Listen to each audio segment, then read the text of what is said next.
जय गुरुदेव, जय माता जी, जय गायत्री माता। आगे गुरुदेव और माता जी की सूक्ष्म उपस्थिति में गुरु गीता में वर्णित है सद्गुरु को तत्व से जान लेने का मर्म।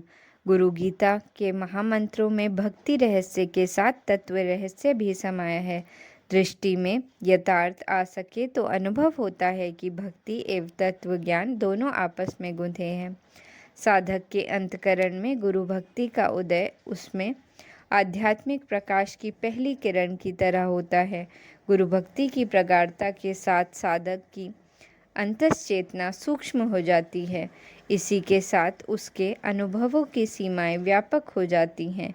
इनके स्तर एवं स्थिति में भी बदलाव आता है। इस प्रक्रिया के मार्मिक रूप में साधक की सत्य एवं तत्व की झलक मिलती है। हालांकि यह संपूर्ण आयोजन दीर्घकालीन है, परंतु भक्ति के तत्व ज्ञान के परिणाम सुनिश्चित हैं।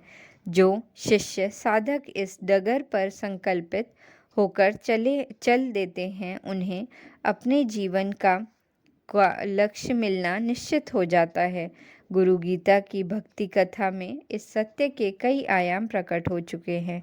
पिछले मंत्रों में ध्यान ने कई प्रक्रिया सुनाई हैं। इसमें भगवान सदाशिव के कथन को उजागर करते हुए बताया गया है कि हृदय में चिन्मय आत्मज्योति के अंगूठन मात्र स्वरूप का ध्यान करना चाहिए। इस ध्यान की गहनता और प्रगाढ़ता में साधना को आगम अगोचर ब्रह्म तत्व की अनुभूति होती है। जिस तरह से सुगंधित पदार्थों में स्वाभाविक रूप से सुगंध व्याप्त है, उसी तरह से परमात्मा सर्वव्यापी है।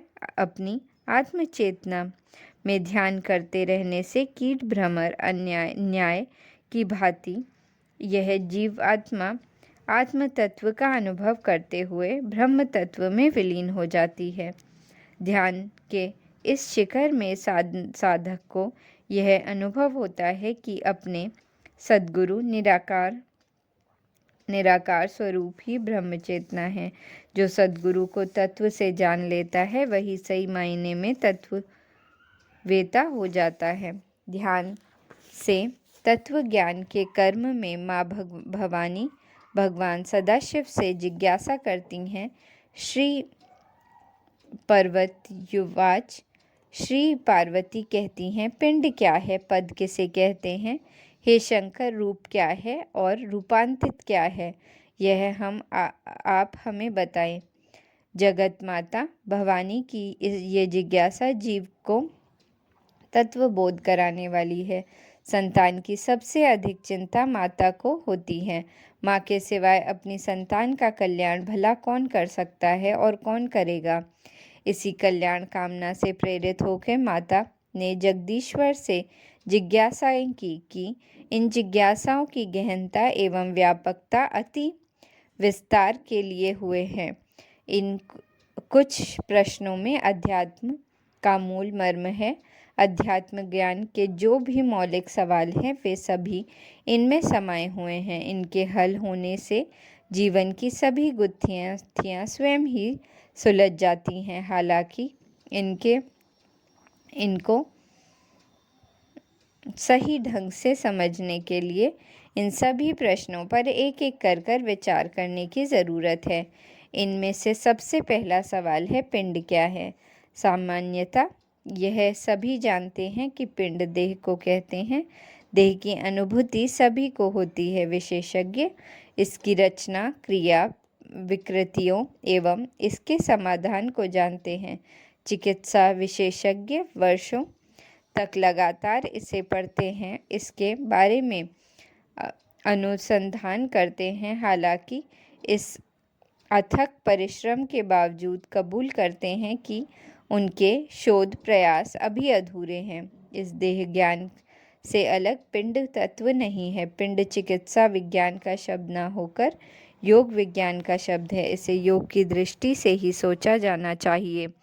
जीव को पिंड मिलने और इसमें आबद्ध होने का कारण उसकी वासनाएं, चाहतें और इच्छाएं हैं। वासनाएं जब तक हैं जीव का पिंड से छुटकारा नहीं है। इतना ही नहीं, वह इन वासनाओं से लिपटे रहने के कारण स्वयं को पिंड से समझ लेता है। ग्रामीण अचल में एक बार प्रचलित मुहावरा है पिंड छूटना। किसी जंजाल या विपत्ति से पीछा छूटने पर कहते हैं कि चलो पिंड छूटा। भले ही इस कहावत पर किसी ने गहराई से विचार न किया हो, परंतु सच यही है कि पिंड छूटना बड़े महत्व की बात है। परंतु योगी जन जानते हैं कि पिंड से मुक्त होना वासनाओं से मुक्त होने के बाद ही संभव है, और वासनाएं कुंडलीय शक्ति के जागरण एवं ऊर्ध्व गमन के बाद ही छूट पाती हैं। जो सो वासनाओं और इससे पैदा होने वाले कर्म बीजों व इसके परिणामों को जिसने जान लिया, समझो उसने पिंड के तत्व को जान लिया। माता जगदम्बा प्रभु से अगला सवाल करती हैं, प्रभु पद किसे कहते हैं? यह पद शब्द भी यौगिक शब्दावली की एक गहरी विशेषता है। योग में जीवात्मा को पद कहा जाता है, जिसका एक नाम हंस भी है। इस हंस का ज्ञान सामान्य जनों को नहीं होता, क्योंकि वासनाओं से चंचल प्राणों में यह अनुभूति नहीं हो पाती। जब वासनाओं का वेग थमता है तब प्राण स्थिर होते हैं, और प्राणों की इस स्थिरता में हंस का अनुभव होता है, और यह अनुभव जीवात्मा का है। जीवात्मा का मतलब है आत्मचेतना का वह स्वरूप जिसने प्रकृति बंधनों के कारण जीव भाव को स्वीकार कर लिया है। जीव भाव से मुक्त होने पर ही योग साधना में आत्म तत्व की अनुभूति होती है। इसी क्रम में माँ की अगली जिज्ञासा है कि प्रभु रूप क्या है। रूप का मतलब है आत्म रूप का। यह आत्म रूप है, आत्मज्योति रूप नील बिंदु है। इसका अनुभव साधक को आत्मज्योति का अनुभव देता है। इस अनुभूति के साथ ही साधक को अपने आत्म रूप का ज्ञान व भान हो जाता है। सभी जप योग तप की सुफल यही है। जिसकी यह स्थिति नहीं है, समझो उसे अभी आत्मा तत्व की कक्षा में प्रवेश नहीं मिला। योग साधना के स्वरूप दर्शन एवं रूप मुक्ति, यही दो क्रम हैं। इन्हें पूरा कर लेने पर रूपांतरित अनुभूति का क्रम होता है। यह अध्यात्म विद्या की उच्च कक्षा है। इसमें प्रवेश साधक को जन्मों की साधना के बाद मिलता है।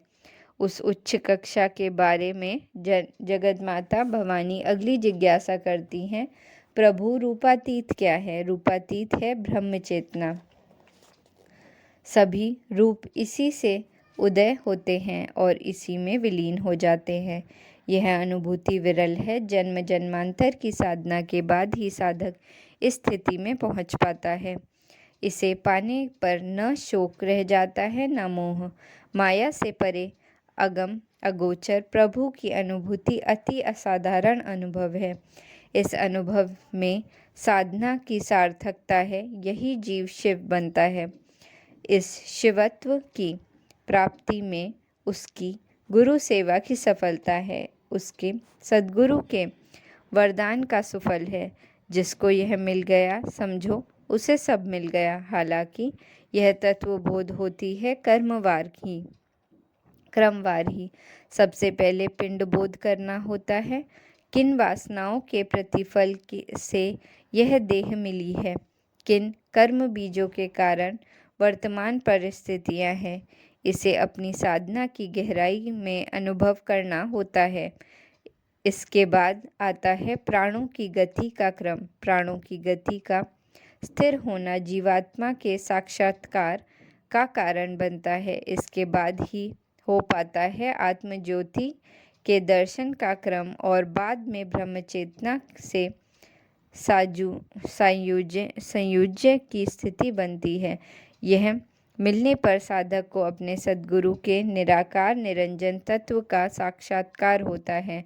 माँ की इन जिज्ञासाओं में भगवान सदाशिव के उत्तर अत्यंत मर्मस्पर्शी हैं। जय गुरुदेव, जय माता जी।